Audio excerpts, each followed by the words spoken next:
Okay, let's start. Hi.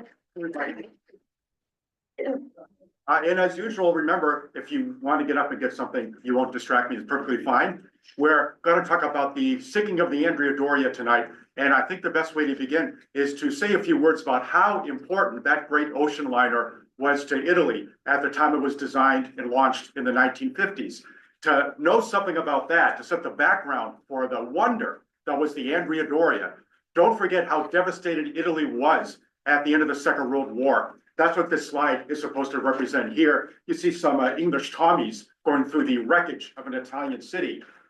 Italy was a place where 40% of the railroads were utterly destroyed by 1945. It was a place where the lira was worth 1/30 what it had been in the middle of the 1930s by the end of the war. It was in a devastated condition. And so the Italians were very lucky, ultimately, at the end of the war, when they found a really good leader to help lift them up this terrible set of conditions in which they found themselves at the end of the catastrophic Mussolini regime. The new prime minister of Italy is too often forgotten today, at least across the Atlantic. And that's him, Alcide de Gasperi, one of the genuine architects of modern Europe, one of the real founders of the European Union, deserves to be up there with Konrad Adenauer as a reason Europe emerged, at least Western Europe, into a promised land of democracy and economic growth. And he was the one who founded the Christian Democratic Party. He was the one who made sure the monarchy wasn't going to come back after 1945 and 1946. And he was also the one in 1948 who led the Christian Democratic Party in a momentous electoral victory over his enemies, the Communist Party. And just to show you how polarized Italy was in 1948, here's a couple of election posters from 1948. That's the communists on the left for the peace of Italy, to save Italy from a new, maybe World War III. They had to vote communist. And then over to the right is a Christian Democratic poster. It's a little bit obscure here, at least in the room, but that you won't be surprised to see is a skull in a Soviet army uniform. And those of you who can read Italian, it means a vote or this will be your master. A communist death will be your master. So the stakes that high in 1948, de Gasperi won a very important electoral victory. And one of the things he wanted to do was make sure the rest of the world knew that there was a new Italy here to stay. Yes? I'm gonna make you disappear. Oh, okay. Oh, see, yeah, see, now you get an idea. There it is. Yeah. Oh, wow. Okay. Thank you very much.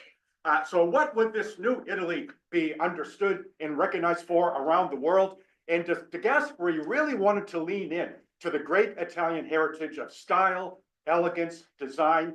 And what better way to do that than to usher in maybe the most beautiful of the ocean liners of the post-war era, and that would be the Andrea Doria.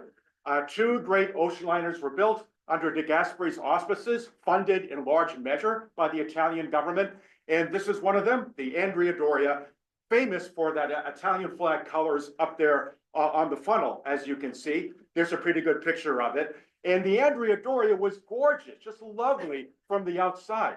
But to really get a flavor of the Andrea Doria and to see what made it special, you'd have to be inside the ship in the staterooms, the ballrooms, the dining rooms, all the places you would want to go. And I just thought I'd give you a taste of what the Andrea Doria looked like.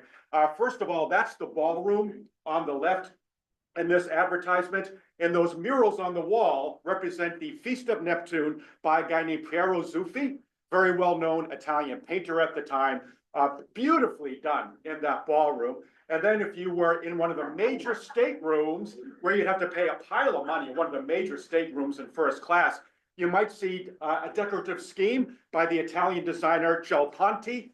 And this is literally over the top.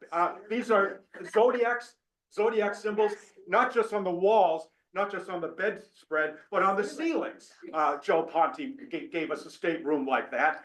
And then if you were in the bar, this is one of the bars in the Andrea Doria. There were several of them, but you can see the nice post-war mid-20th century design that the Andrea Doria will be used to as customers and passengers began to enjoy the Andrea Doria, beginning in the early 50s when it was launched.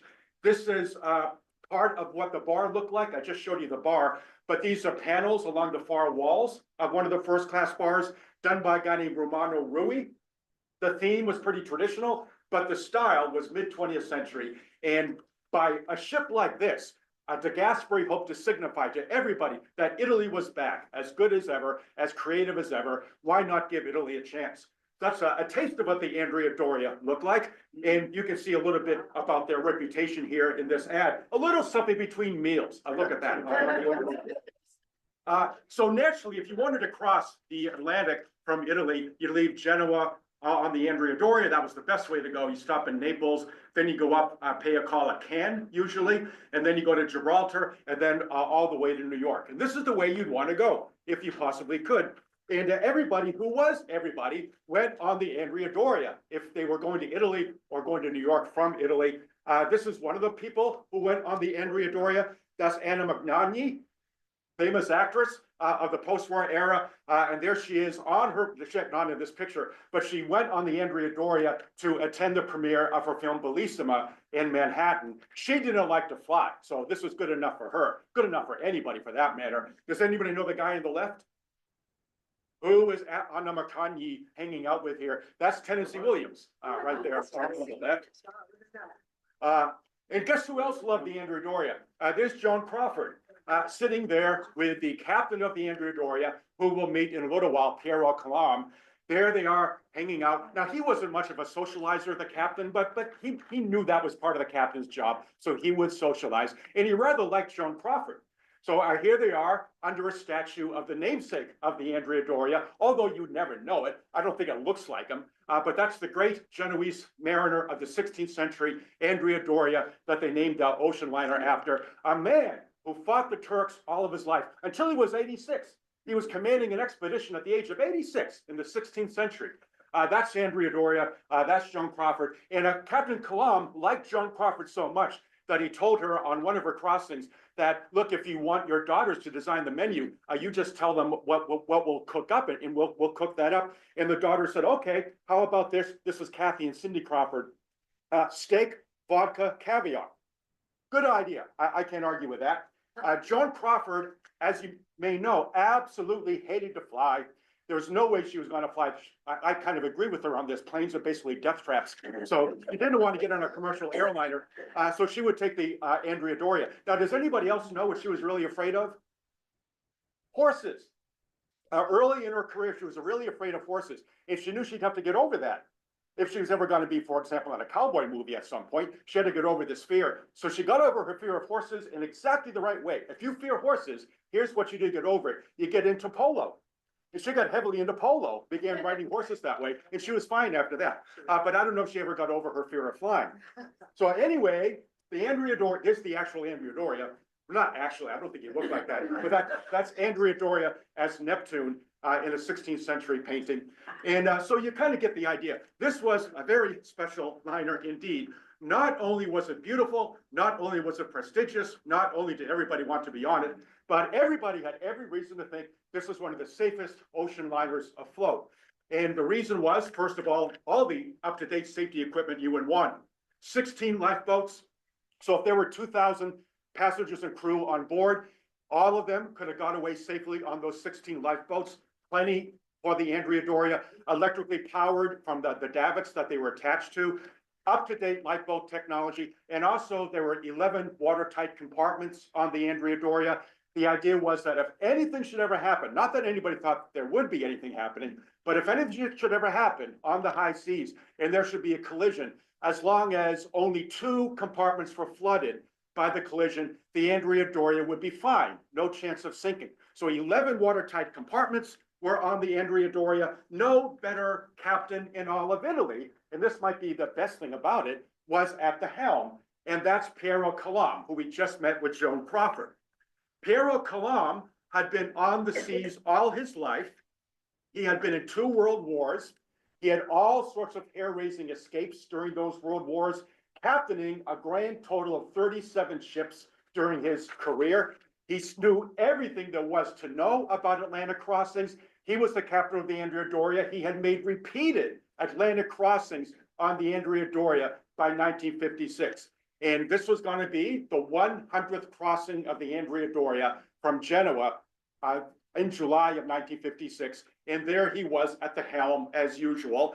This was going to be eventually his last trip. He was going to go to New York and then come back, and that was going to be all.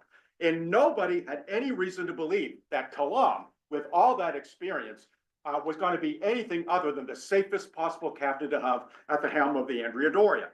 So I thought, since we are now at the departure from Genoa in mid-July 1956, I would introduce you to some members of the, not the crew, but the passenger list, some of which you may know. So here's Mike Stoller on the right. Mike Stoller was 23 years old, born in Queens, eventually moved to Los Angeles, which was really good for him because when he moved to Los Angeles, he met a man who would be his partner for much of the rest of his life, songwriting partner, Jerry Lieber. So this is the Mike Stoller of Lieber and Stoller. 23 years old, recently married. He had never been to Europe, but he was on his way on ocean liner to Europe, and then he was going to go back on the Andrea Doria to New York. The reason he could take that trip in the first place was he had just been given a $5,000 royalty check for one of his very first hit songs with Jerry Lieber, a song called Bazoom. Does anybody know Bazoom? I've never heard of Bazoom, but that was the hit song. He got $5,000 for that. And so he decided, let's go to Europe. I'd never been to Europe, took his wife, and they took ocean liners there and back. And that's why he was on the Andrea Doria. There was also this man, and you're probably saying, oh, this is boring. Mayor Richardson Dilworth of Philadelphia, how boring. We don't care that he was on the Andrea Doria. Well, you should care that he was on the Andrea Doria because that's Mayor Richardson Dilworth of Philadelphia, and he gave Philadelphia fluoridated water. But there's other reasons to care about him, and we'll get back to that in a little bit. We haven't seen the last of him. Now, also on board in first class, of course, was a wealthy society family from San Francisco, the Therios. There were several members of the family. They were all on the Andrea Doria.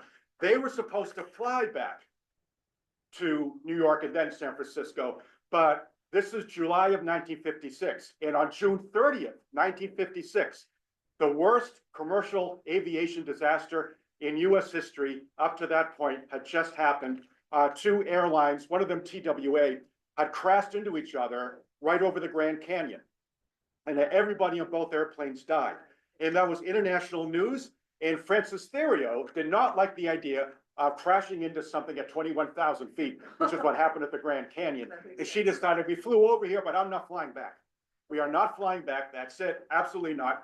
So they decided to buy a ticket on the Andrea Doria instead. That's why they were on board. So that's the Therio family. We'll get back to them in a little while. And also on board, somebody you might know, actress famous in the 40s and 50s, Ruth Roman, who was from Lynn, Massachusetts, before making it big in Hollywood as a major star. She was on the Andrea Doria. She was taking her son. I think they had a nanny along as well. And Ruth Roman, if you had seen her on the Andrea Doria, would have struck a definitive chord in your memory because she was famous for playing the Jungle Queen.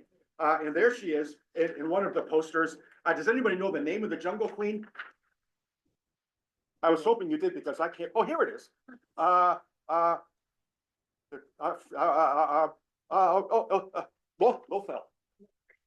No, yeah, Lothel the Jungle Queen.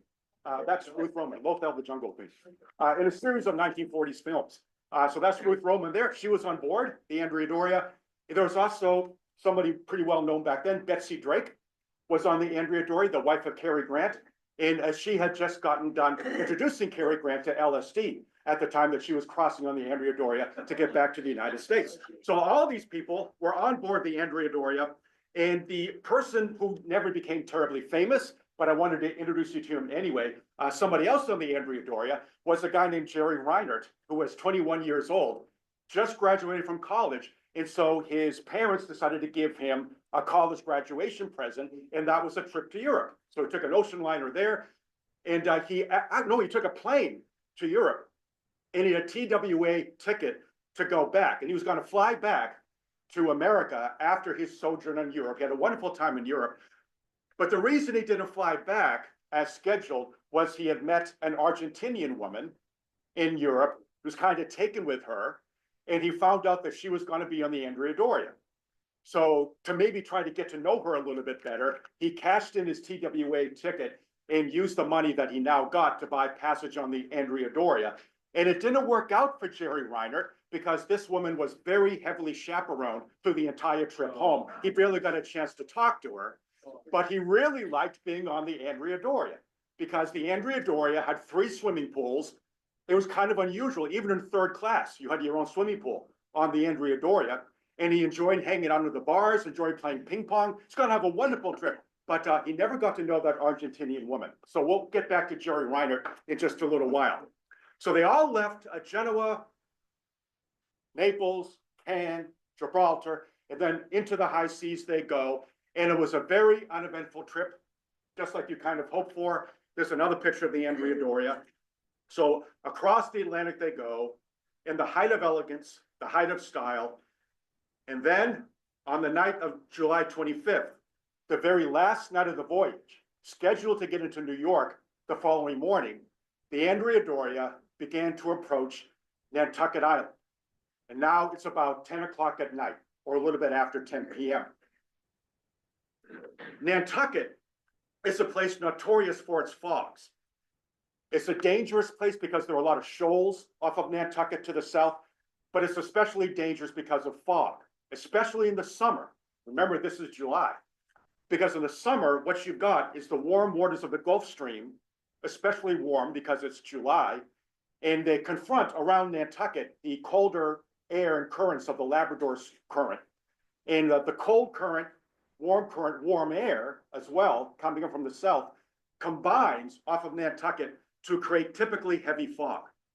And that's why off Nantucket, there was the largest of the Atlantic lightships, the famous Nantucket lightship. There's the way it looked on the ocean, 40 miles south of Nantucket. You can now see it anytime you want. It's off of East Boston. But at the time, it was off of Nantucket doing its job, lighting up the sky, warning everybody, especially in fog, that Nantucket is just to the north. You got to avoid the shoals, stick south of that lightship. And Captain Kalam on the bridge of the Andrea Doria was approaching the lightship, knew just where it was. He heard the foghorns of the lightship, could see the glimmering light, a very welcome sight indeed. And in fact, for anybody approaching America for many years, hundreds of thousands of people, the very first hint that they were about to approach the United States was the Nantucket lightship. And if they were there at night, that could be a very gladdening sight. And it was certainly a gladdening sight to Captain Kalam, because this particular night, off Nantucket, often called the Times Square of the Atlantic, because it's so heavily traveled by ships going in both directions, the fog was especially heavy. Heavier even than you'd expect in the North Atlantic in summer. Fog so heavy that as Captain Kalam peered off the bridge, he couldn't even see the bow of the Andrea Doria directly in front of him. That night, nobody much was thinking about that heavy fog. People were having a good time, celebrating their last night of the voyage. But of course, Captain Kalam had to think about it. So in view of the fog, as he passed to the south of the lightship, took a little bit of a turn to the port, just to make sure that he wasn't going to hit or get close to the lightship. But he also reduced speed. The Andrea Doria could go 26 knots, and that's really fast for an ocean liner. He was going 23 knots, approaching the fog bank.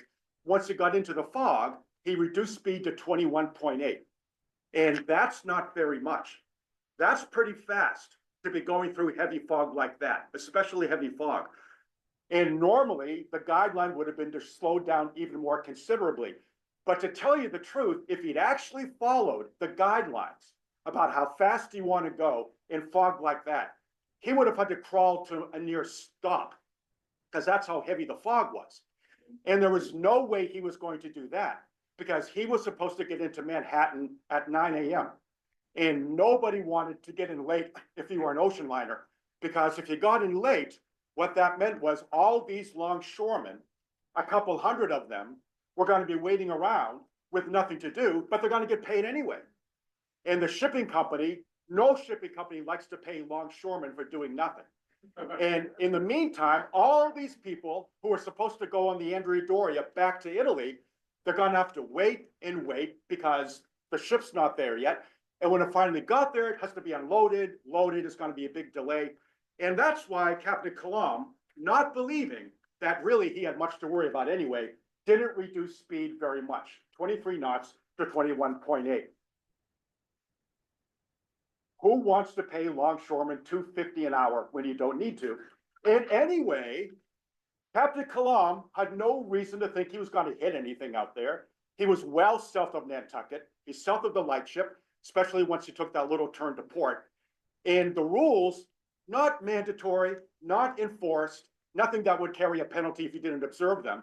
But the usual rules or custom on the North Atlantic was that if you were approaching New York, you could do so about where the Andrea Doria was, about 40 miles south of Nantucket. But if you were going away from New York towards Europe, you were supposed to be in a lane about 20 miles south of there. So there was no reason, no particular reason for Captain Kalam to think he was going to run into anything in that fog. Anybody going the other way in front of him would be 20 miles to the south, at least. 6 minutes after passing the lightship, a blip appeared on the radar screen at the bridge of the Andrea Doria. Something was 17 miles ahead. Now, obviously they can't see anything. The fog's way too heavy. But they saw the blip on the radar screen. Captain Kalam thought nothing of it. Can't be a big ship. Any big ship would be way to the south. Maybe it's a fishing trawler. He seems to have thought it could be a fishing trawler. And if it's a fishing trawler, they were sure to turn to the left to port towards Nantucket at some point. So he wasn't really worried about it. But just to be a little safer, he ordered another slight turn to port. Now, for those of you who are not old salts, this might be a good point to point out that port means to the left on a ship and right is starboard. Those of you who are left-handed, who have long felt persecuted by the rest of us because you're left-handed, here's another reason for you to feel persecuted. The reason it's starboard to the right is that in the old days, they would have steering oars on the right part of the stern, right-hand part of the stern. And the only reason the oar was to the right-hand part of the stern was because most people are right-handed. It should have been to the left in any decent fair world, but because right-handed people have long called the shots, the oar was on the right. So the right is called starboard, like steering board, starboard. And that means if you dock, you would dock on the left-hand side. So the left hand became port, starboard. So now we got one more little turn to port. And nobody's alarmed, nobody's worried. It's a little trawler. They'll probably turn to port themselves eventually. And on into the gloom they went, past 10:45, approaching 11 p.m. But, and this will give you a good idea of where they are, the blip on the screen was not a fishing trawler. We'll get back to that slide in a minute. But approaching the Andrea Doria from New York this way was not a fishing trawler. It was another ocean liner. And a big one. It's this one here. That's the Stockholm. Not quite as big as the Andrea Doria. Only held a little more than half the passengers that the Andrea Doria had, but big enough. And it was the Stockholm that was now approaching the Andrea Doria like this. As you see past the night ship, if you're the Andrea Doria, still south of Nantucket. The captain of the Stockholm, who should have been on the bridge, was Captain Nordenson. But from their position, where the Stockholm was, approaching the lightship from the Manhattan side, he really saw nothing to worry about because where they were, it was a clear night. He wasn't in the fog yet. And he had no particular reason to think there was fog ahead. So he went down to his cabin and he left in charge a 26-year-old third mate named Johann Ernst Carstens. Carstens now took the helm. And as far as he could see, getting towards 11 p.m., there was still no fog, still nothing much to worry about. Why were they there? They should not have been there. They should have been down here. But Nordenson wanted to save time. It's quicker to get to the Baltic, where they were bound, if they were a little bit to the north. And so he plotted a course towards Europe, maybe about 20 miles north of where he should have been. But remember, he wasn't breaking any law. This was the custom of the seas, not a law. And so he felt, why not? I'll save a little time, not expecting the fog. that would in fact be apparent ahead. So there's Carstens on a shipping lane north of where really they ought to have been. And to make matters a little worse, the ship began to wobble a little bit on its course after Carstens took over. The person at the helm, at the wheel, wasn't all that experienced apparently. And so instead of being on the course Nordenson had set, which would still have been a little bit to the south of the Andrea Doria, they were 3 miles north of that, which means they're heading pretty close to straight at the Andrea Doria. Carstens had a lot to keep track of, even before they went into that fog bank.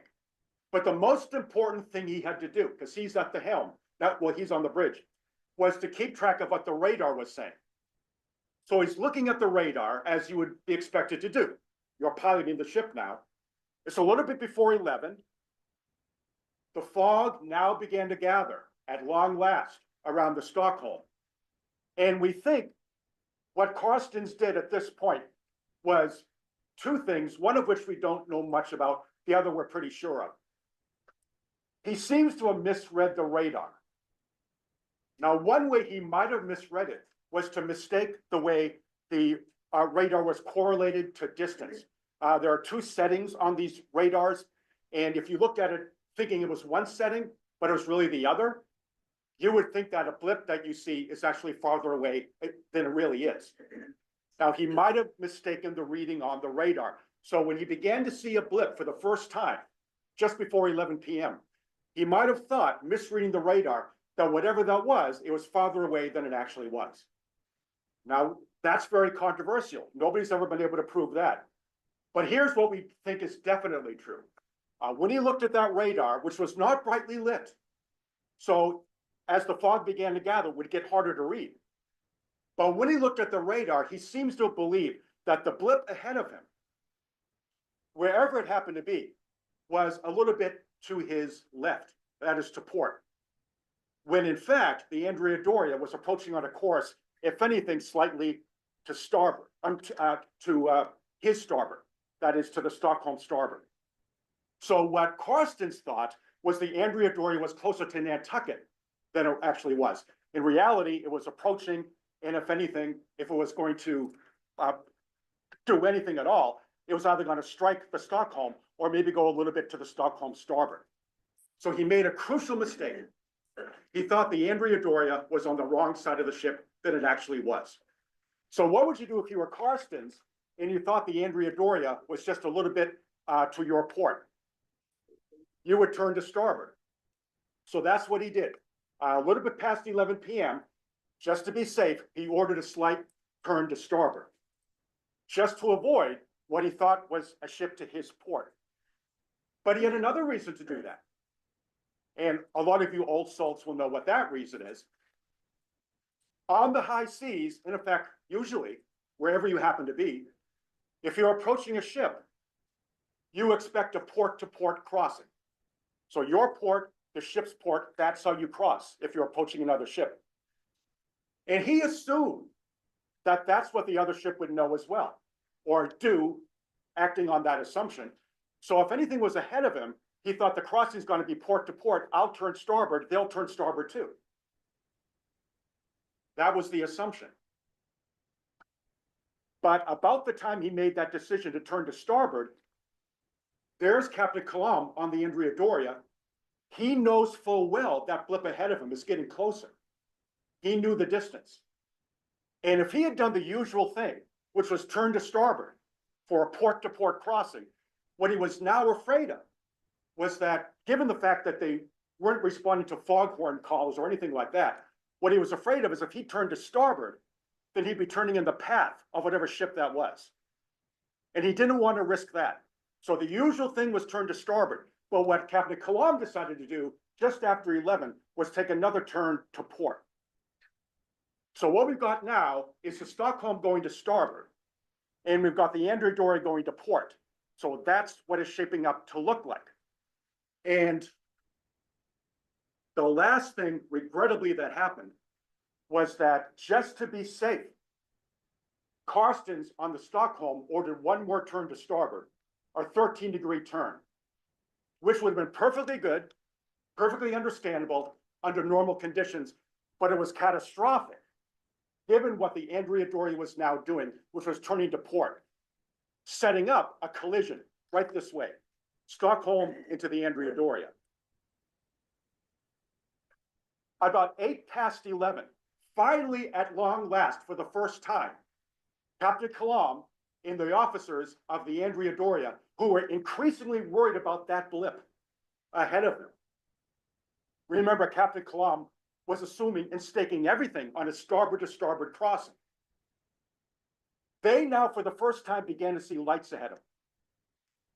And what you would want to see, maybe, is a nice white light, because that's what ships have on the bow. And especially, the wonderful thing to see would be a green light, which is what ships have on starboard. A green light would mean it's going like that, you're going like that. Everything's going to be fine. But for their sheer terror, the officers of the Andrea Doria and Captain Kalam almost all at once saw a red light. Red light is port. And if they can see a red light from the Andrea Doria, that means it's going to go like this. And it's going to go like this pretty quickly. Nobody else knew that disaster was about to happen. On the Andrea Doria, the band up there in the ballroom was playing Arrivederci Roma, led by their band leader, Dino Mossi. Several dozen passengers were celebrating their last night on the Andrea Doria by watching Foxfire in the special theater with Jane Russell. Mayor Dilworth was relaxing in bed, and Captain Kalam and his officers were peering into the fog. And as soon as that red light appeared, they began shouting, "She is turning, she is turning." Desperate now, Captain Kalam did the natural thing, maybe the natural thing. He ordered one more hard turn to port, thinking he could outrun the Stockholm. Whatever this was, maybe I can outrun it by going to port one more time. It was 11:09. Too late. You can turn, but you can't turn fast enough at that point. What he could have done is ordered the opposite, a turn to starboard, a bow to bow collision. And if it was bow to bow, the damage would have been something, but not so catastrophic. But it's hard to make that kind of decision under that kind of pressure. He did the natural thing. Maybe I can outrun this thing. So he turned to the left. He turned to port. Karstens on the Stockholm, now for the first time, saw what trouble he was in. He could finally see the Andrea Doria in the lights. And he was shocked. He was horrified. He ordered astern, hard astern, hard astern. Maybe he can back up. But again, it was too late. At 11:11, the bow of the Stockholm, built to cut its way through Baltic ice, reinforced. The bow of the Stockholm cut in to the Andrea Doria. It looked like that. And because of that reinforced bow, because of the speed the Stockholm was going in, 18 knots, it didn't just crash in to the Andrea Doria. It went 40 feet into the Andrea Doria at exactly the wrong place, because the place where it went was also exactly the place where the fuel tanks were. So they went 40 feet in, they ruptured the fuel tanks, which meant that water and fuel was now going to flood everywhere where that gash had been made, which meant that those 11 watertight compartments would not save the Andrea Doria. Too much flooding, too difficult and radical a gash into the ship. So the water began flooding into more compartments. The watertight nature of most of them were not going to make a difference. And almost right away, the ship began to list a little bit to starboard, because that's where the Stockholm had hit. So now we've got a massive noise like a firecracker, that the whole ship is shaking. And imagine how you'd feel if you were on the Andrea Doria, now experiencing that, totally unexpectedly. One man up in first class, a guy named Walter Carlin, was brushing his teeth in the bathroom. Stockholm hits the Andrea Doria. He looks out into the bedroom just in time to see his wife go into the Atlantic. She was laying in bed. Bed goes right into the ocean. 26 people were killed in sea deck, most of them Italian immigrants on the way to the United States, killed almost right away because of the collision. Up in the Belvedere Lounge, the terrifying force of the collision sent bottles glasses flying everywhere, as you would expect, musicians tumbling from their chairs in disarray as the ship began to list ever more to starboard. Actress Ruth Roman was up at the bar having a cocktail. The first thing she did, as soon as she knew a disaster had happened, was began to run as fast as she could down to her cabin because she wanted to get her son, of course, and make sure her son was safe. But it soon became clear that all was chaotic on the stairs leading up and down from the decks to the cabins because there's water gushing on the stairs, there's fuel gushing on the stairs. People are drenched in water or fuel, but she fought her way down to the cabin and she got her son. But to do that, in order to make any progress at all, she had to take off her form-fitting dress that she'd been wearing because otherwise it was almost impossible to move with the agility and the speed she needed to move in. So she went down to get her son. Right a few bar stools down from this famous actress was Jerry Reiner, the 21-year-old who got this trip as a gift from his family. And what he did was right away, he got up from the bar and began to follow what he, although not everybody, heard were the instructions from the captain. And the instructions were go to your emergency stations. So not everybody heard this, but the crew were told to go to the lifeboats and everybody was told to go to the emergency stations. And meanwhile, people are yelling, "Combatevi, combatevi," which I think means stay calm, stay calm. But the difficulty was the intercom wasn't working all that well. Part of the power was out in some parts of the ship. So not everybody got the message. But most people kind of naturally decided we better get up as far as we can because that's where the lifeboats are. So even if you didn't hear the message, that's probably what you were now going to do. Meanwhile, what about Mayor Dilworth? Mayor Richardson Dilworth, who gave Philadelphia fluoridated water. They were, of course, aroused by this terrible collision. They know they got to get up to where the lifeboats are. So Mrs. Dilworth said to her husband, "Hurry, hurry, we got to go." And I'm proud to say that Mayor Richardson Dilworth, even in this emergency, did not neglect proper foot care. He said, "Wait till I put my socks on." So when he found his socks, he put his socks on. Went, "Okay, wait, almost ready to go." And then they go up to where they need to go. So what's going to happen now? We're just a few minutes into the collision, and the danger is the ship is listing. It's not supposed to list. But we've got a 20-degree list that's getting worse. The reason it's listing is because on the starboard side, that's where the Stockholm would hit. The Stockholm immediately backed up. It only took about a minute. They backed up and they got free, leaving a big hole in the Andrea Doria, of course. The water, the fuel's coming in that way, the listing to starboard. It might not have been so bad, except on the port side, there wasn't a whole lot in the fuel tank because they were near New York. They were going to get there at 9 a.m. And so there wasn't a whole lot of ballast on the left side that could have held the ship more or less right. So everything's listing to starboard. It means everybody's getting it on top. Because what happens if the ship goes down quickly? There's not going to be enough time to get into the lifeboats. Who knows how many might die? But Captain Kalam, still for a few moments after the collision, harbored a thought. Maybe he could run the Andrea Doria aground. Maybe he could get to the north where the shoals were off Nantucket. He had done this in the Italian Navy under attack by the British. He'd run his ships aground. He'd saved his crew that way. Maybe he could do it now, but too late for that. He soon realized that that wasn't going to be possible, not with a 40-foot gash in the Andrea Doria. And so he gave the order pretty quickly to abandon ship.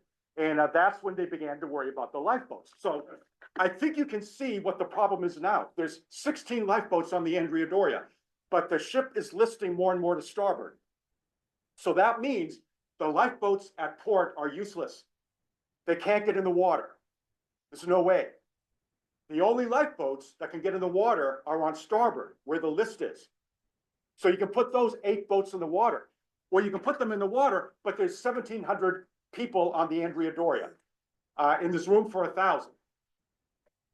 So now it's a race against time. We need a lot of lifeboats, and we need to get them to the Andrea Doria before it capsizes and sinks and takes maybe even more than 700 people to their graves. So the next thing Captain Kalam did, exactly what you would do, he sent up SOS signals, flares, he got on the radio, urging anybody in the nearby vicinity to come to their aid. The Stockholm were the first people to come to their aid, of course.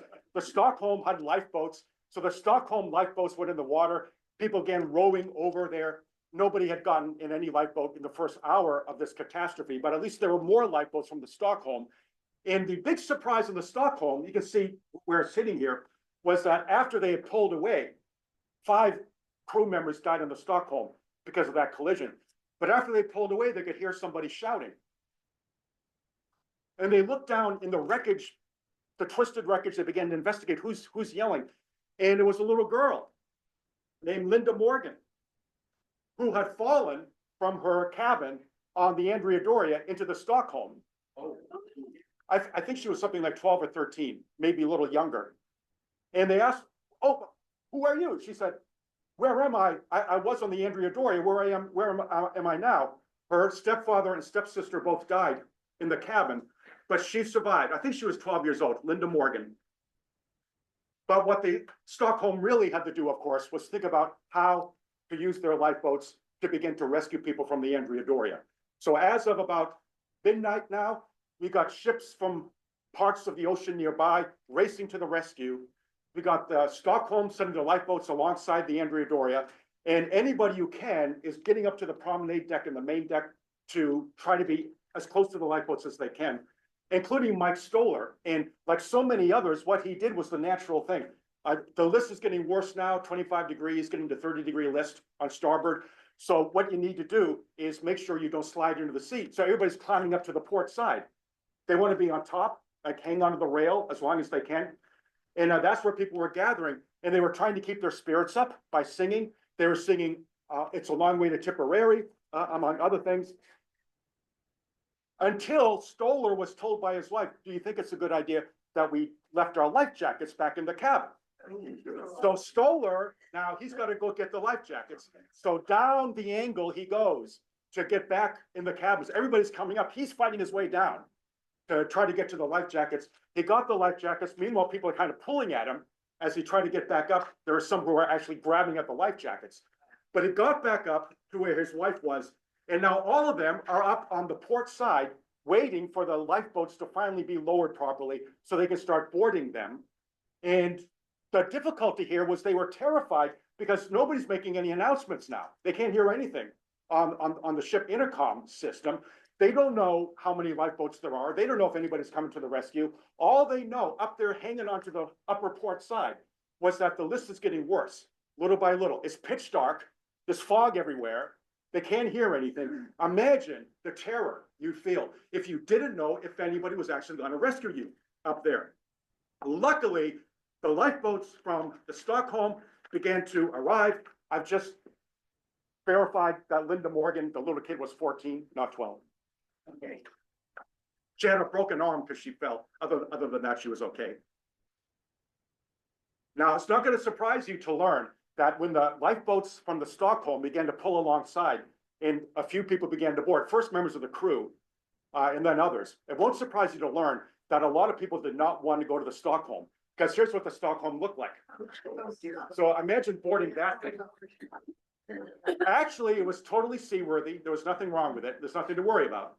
But some people kind of fought against that idea. We'll wait till something else shows up. But they didn't have that choice. And the Stockholm that night would rescue 500, little over 500 members of the Andrea Doria, crew and passengers. Luckily, the Stockholm as a rescuer would not be alone. So far, the story is one with familiar themes. This is an accident that shouldn't have happened. If the Stockholm had been further to the south where it really should have been, this wouldn't have happened. If the radar had been read properly on the Stockholm, this probably wouldn't have happened. And maybe if Captain Kalam had observed the usual custom of port-to-port crossings, it wouldn't have happened. Or even perhaps if he had been going slower than he was, maybe it wouldn't have happened.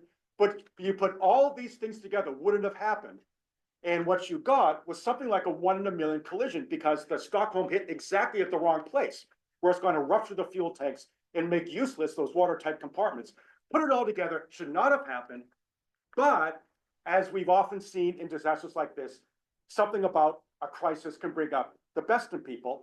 And when the SOS went out, the signaling for emergency help went out, one of the first ships to get it was one of the most famous ships on the ocean, the Ile de France. And there it is. And the Ile-de-France was well past Nantucket on the way to Europe.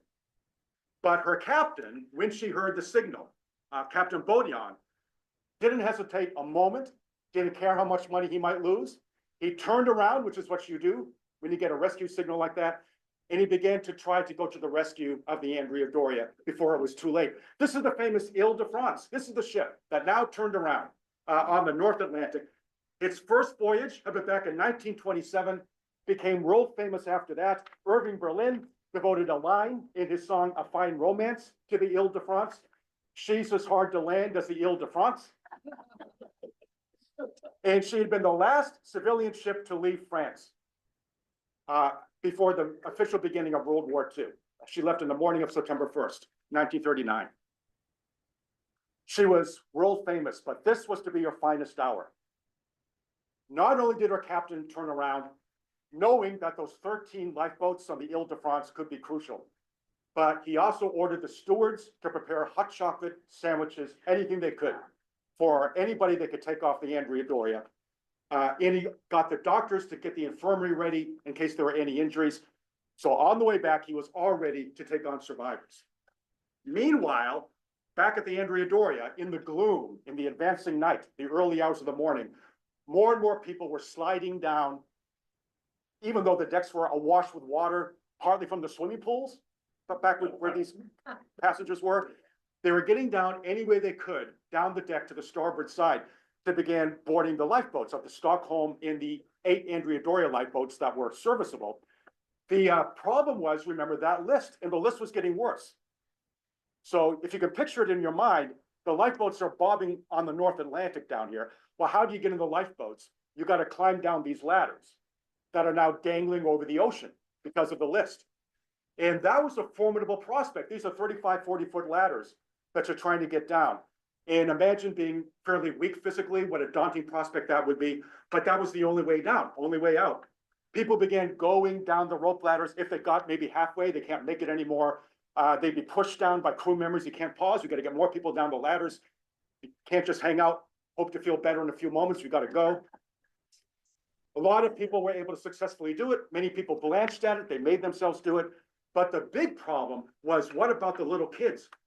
How are the little kids going to go down those ladders? And there were mothers with kids in their arms. How the mother just working alone might be able to get down the ladder, but how's she going to carry a kid down that rope ladder, 35 or 40 feet? At least one person down the rope ladder kind of gave up trying to get all the way down, and they tossed a toddler down into the lifeboat. Toddler missed, hit the head on the gunwale, died that way.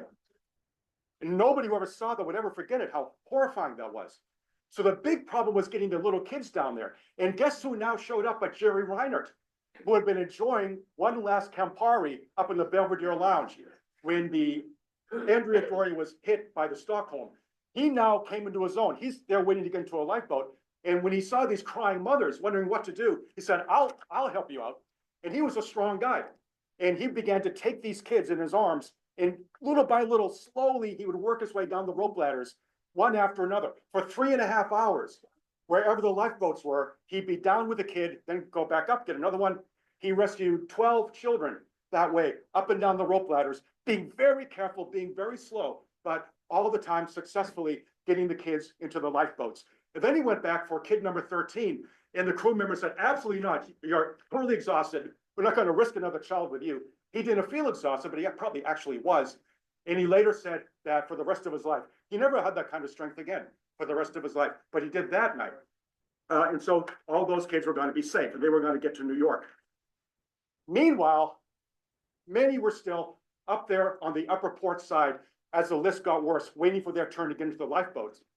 And what they were worried about was that the lifeboats are going to run out. They're going to get to the Stockholm. There were other ships with very few lifeboats that have shown up by now. But what if the people will be unloaded at the rescue ships? Then the lifeboats are trying to get back for everybody else. But what if there's no time? What if in the meantime, the Andrea Doria just lists completely, capsizes and goes under? Nobody knew if they had time enough to be rescued. So before dawn, in the early hours, with still a lot of fog around, there were certainly moments of high anxiety and terror up there with people on the upper port side hanging on the best they could. And then the one moment that everybody on the Andrea Doria would never forget for the rest of their lives. And that is the Ile de France. Here's what happened. The whole time there'd been heavy fog. Then people began to see these lights approaching from the east. And as soon as they saw the lights, they began to hear these foghorns. And right after they heard the foghorns, almost all of a sudden, the fog dissipated and they saw that lit up like Christmas, the Ile de France. And people cheered themselves hoarse at the sight of that liner. And if you knew the Ile de France, one thing that was kind of garish and tasteless about it was the words Ile de France had like these big electric lights on top of the ship. I don't think you can see them now, but you never knew it was anything other than the Ile de France. You always knew it was that ship because it all lit up with the title, and they could see that and they began cheering. And what they knew was that probably they had a much better chance now, because that means over a dozen lifeboats are now going to be at their disposal. And sure enough, Captain Bodion began loading the lifeboats, and I think they all told eventually took about 700 people off the Andrea Doria. So you put that together with all the other ships that had shown up, a couple naval vessels had shown up by now, small merchant steamers had showed up, and everybody pretty much got off. I say pretty much because at about 5:30 in the morning, with the Andrea Doria now something like a 40 or 50 degree list about to capsize, there were still some people on the Andrea Doria. Now I bet you can guess who was still on the Andrea Doria. The captain, that's right. So Captain Kalam was still on the Andrea Doria with his officers. They hadn't left. They're down there by the railing where the rope ladders were, but they hadn't left. And Captain Kalam said to his fellow officers, "Andare, rimango," which means, "Go ahead, I'm staying here." Well, the officers knew what that meant. He's going down with the ship. And when a captain is determined to go down with the ship, there's only one way to prevent it. And that's what the British did when the Prince of Wales was going down off Malaysia at the beginning of World War II in the Pacific in 1941. Captain Phillips was going to go down with the Prince of Wales, but his officer said, "Okay, we'll go down with you." Now, unfortunately, he eluded them anyway, and he went down with the ship. But these officers decided, okay, they were down in the lifeboat, and they started climbing back up. "Okay, you want to go down with the ship? We'll go down with you." And they began climbing up the rope ladder. And at that point, Captain Kalam said, "Okay, that's all right." And he finally got on the rope ladder, and now it's after 5:30 a.m. And he thought he was the last person off the Andrea Doria. As far as anybody knows, at the time at least, at 5:30, he was the last person off the ship. He was haunted by this for the rest of his life. He was never officially blamed by anybody for what had happened, but he felt responsible for it. He was almost like a ghost for the rest of his life, wandering the streets of Genoa. Probably never had this off his mind one moment. After this, his entire career, unfortunately, in his mind especially, will be sullied by what had happened that night. The 46 people on the Andrea Doria who died, and the 5 people on the Stockholm. And it is said that when he finally passed away in the early 1970s, his last words were, "Is it all right? Are the passengers saved?" And then he passed away. But as it turned out, Captain Kalam was not the last person on the Andrea Doria. So it's a little bit past 5:30 a.m. now, it's almost 6, and the lifeboats are back where they need to be on the Ile de France, the Stockholm, people on the way to Manhattan now. But a merchant vessel had recently shown up, the Hopkins, out of Fall River. And just to be safe, they had put a lifeboat in the water, and they're kind of hovering around the Andrea Doria, waiting for it to capsize and go down completely. So it kind of looked like that by this point. So that's over 45 degree, 50 degree list, something. You see the sun is up by now. And so they're there just to be safe. They're going to watch the thing go down. And then they saw something they didn't expect to see. There's somebody at the stern waving at them and swearing at them. Who's that guy? And that guy was an American named Robert Hudson. He was a sailor who had injured himself in the Mediterranean, had hurt his back really bad on one of these merchant vessels he was on. He'd recovered a little while in Naples, but he wanted to get back to the United States. He needed advanced care. And so he boarded the Andrea Doria. The company paid for his passage to the United States on the Andrea Doria. He was in the infirmary for a while. They needed a very small cabin in the back. He was in pain, so he took a bunch of pain medication, the sleeping pills, to help him sleep. So he slept through the whole thing. So for 6 hours, everybody's panicking in confusion, and he's sleeping. having a very nice night for himself. But finally, he woke up. And the first thing he thought of when he woke up is, why am I sleeping on the wall and not the bunk? And then he looked around, oh my God. Luckily, he was a sailor. He didn't know how to get around the Andrea Doria like an expert, but he knew ships. So he kind of knew how to get to the stern. He said, I'm going to get to the stern. So he roused himself, began to go as fast as he could to the stern, and he got out to the stern where a little rope ladder was, and there the ship had capsized so much, and it was so slippery that he fell into the Atlantic. And even though he was badly hurt, he began climbing up the rope ladder, and that's when he saw the lifeboat from the Hopkins, and he was swearing at them because he thought they were taking their time getting to him. Hurry up, hurry up. And the guys on the lifeboat said, oh, that's an American. Let's go get him. And they got him. And the first thing he did when he got on the lifeboat was probably what you would do. He said, anybody got a stiff drink? I need a stiff drink. But he was the last person off the Andrea Doria. They rescued him. And the ship actually lasted a lot longer than you would think. That was about 6:15 a.m. when they got Hudson off the Andrea Doria. This is the ship going down. And that didn't happen until right after 10. So the Andrea Doria lasted a long time, lasted a lot longer than some people thought it would.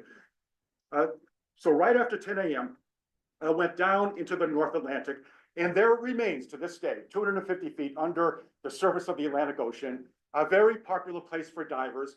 Not a good idea to dive there unless you really know what you're doing, because the currents are pretty strong down there as you dive, and that's why 46 people died on the Andrea Doria. But ever since she sunk, 18 people have died scuba diving and trying to actually see what they could see in the wreck. That's how dangerous it is, but people still like to do it. And that was the end of the saga of the sinking of the Andrea Doria. I'll just let you know that among the survivors was Jerry Stoller and Mike Stoller. So Mike Stoller, I think he was on the Stockholm getting back to Manhattan, and he got off the ship. Now he's on the dock. And there to meet him was his songwriting partner, Jerry Lieber, who said, you won't believe it, we have a hit song. So can anybody guess what the hit song was? Hound Dog. Lieber and Stoller wrote Hound Dog. And Lieber said, wait, you mean Big Mama Thornton? They wrote the song for Big Mama Thornton. I mean, Big Mama Thornton has a hit. We wrote that a couple of years ago. And Lieber said, no, it's this guy, Elvis Presley. And Mike Stoller had never heard of Elvis Presley. But he now knew Elvis Presley, and he wrote a bunch of songs for Presley, including Don't, maybe his best song, was a Lieber Stoller song. And Stoller would survive. And Stoller would go on to write, along with Jerry Lieber, on Broadway. He wrote Stuck in the Middle with You, Yakety Yak, Stand By Me. That was a Lieber Stoller song. He's still alive, Mike Stoller. And a musical by Stoller called Beaches, based on the movie with Bette Midler in the book, that's about to debut on Broadway. Coming up only 3 weeks from today on Broadway. So Mike Stoller is still with us today. He survived. And then the guy you don't care about, Richardson Dilworth, the mayor of Philadelphia, he survived along with his wife. Dilworth was one of the last people to get on a lifeboat, one of the last of the civilians. But they were fine. And he went on to serve a couple more terms as mayor of Philadelphia. We owe a lot to him. That's what the Andrea Doria looks like now, on the bottom of the Atlantic.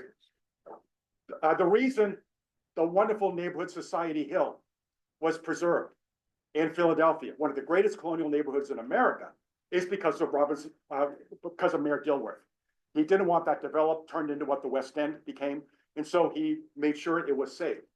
And that's why you can go enjoy Society Hill to this day. And he also gave Philadelphia the SEPTA, their nice public transit metro system that you can use in Philadelphia. So luckily he survived. Jerry Reinert survived. Jerry Reinert, who saved all those kids, he never knew strength like that again, but he kind of learned a lesson. He was going to get a job as some kind of a budget analyst, nice, safe, good job. But he kind of decided that maybe he was going to live a charmed life after this. And he decided, why not take risks? I've been through the worst that's going to happen to me. Maybe I'll take some risks. So he began investing in the stock market and made a lot of money. He retired to Boca Raton. He's still down there in Boca Raton to this day. His advice to people who are, well, I don't want to put words in his head because I don't want to be sued. But he's well known. He doesn't have bonds in his portfolio with stocks in his portfolio because he thinks risk taking is probably pretty good. And he made enough money. Remember, he saved all those kids to give a lot of money to the pediatric clinic at Children's Hospital in Denver. One of the many things that he's done. And I guess that's it. So now what came of the sinking of the Andrea Doria? Well, there are many reforms after this that actually could be very useful. One probably has occurred to you, in that the reform that is now something that's mandatory as a force of law on the high seas is that if two ships are approaching like this, first of all, you're expected to have a starboard to starboard, so everybody knows what to do, starboard, starboard. But the other thing is you got to contact the other person on ship-to-ship radio. And that was not a rule in 1956. Nobody contacted the other ship. Nobody in the Stockholm tried to contact the Andrea Doria or vice versa. But now that's the rule. So in any situation like that we just saw that led to the collision, you got to make contact with the other ship and find out what's what. And I think there were new rules about more ballast seawater in the other tanks so they don't get empty, so they don't provide the balance in the ballast, which is what happened to those port tanks on the Andrea Doria. But as far as an official finding for how it happened, there has never been an official finding about who was most at fault for this sinking. And the reason was the shipping companies didn't want this to get into a messy public litigation. They decided to settle. We'll give you this amount of money. You give us this amount of money. And then the whole thing legally at least went away. But that is the one example in history of two ocean liners colliding on the Atlantic. That's it. It's the only time it ever happened. In the very last days of the grand epic of transatlantic ocean liner travel, it's the only time it ever happened. And that concludes today's presentation. So thank you very much.